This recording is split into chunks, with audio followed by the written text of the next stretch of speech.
We meet Dr. Stephanie Elizalde at one of the district's newest schools Isn't this a beautiful facility? to talk about some big changes this year. A lot of parents have asked me why the switch to clear backpacks for the elementary kids.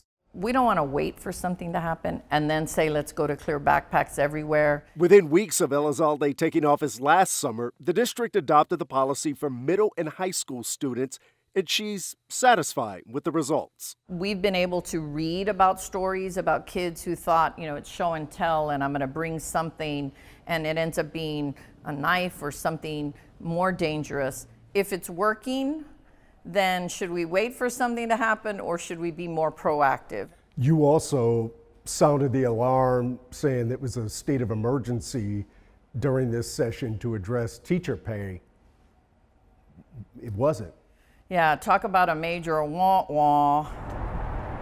With no deal from Austin, the district dipped into its emergency relief funds to offer incentives, $3,000 to attract new teachers and up to $5,000 to retain current ones. You can't pay salaries that are recurring costs, Chris, out of your savings account unless you're replenishing that account. I'm still hopeful, maybe in October during the special session. But money is just one obstacle trying to comply with a new law requiring an armed officer at every school. I'm not sure they thought about school districts the size of Dallas ISD when they adopted that. Until they find 167 qualified guards, the district will have to rotate officers from existing patrols and duties. This is very different, right? We're not talking about a municipality. We're talking about schools with children. There we go. That's our system. We also addressed academics and the district's 80% graduation rate. What specifically are you doing to try to bring that number up? Part of that actually starts prior to high school. Hey there, welcome back. To tackle a dropout rate far above the state average, the district is developing an early warning system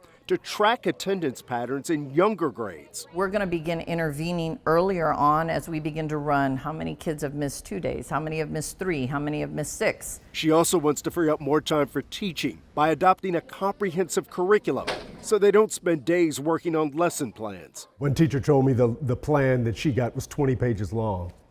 Yeah, I mean, it ends up becoming something that you have to ask yourself, is this doable? A lot of students have been getting tested every few weeks to gauge how they'd perform on the STAR. And if that got us great outcomes, we would be having a different conversation. So they're scrapping up to 18 days of assessments and giving that time back to teachers. I absolutely believe the test will take care of itself.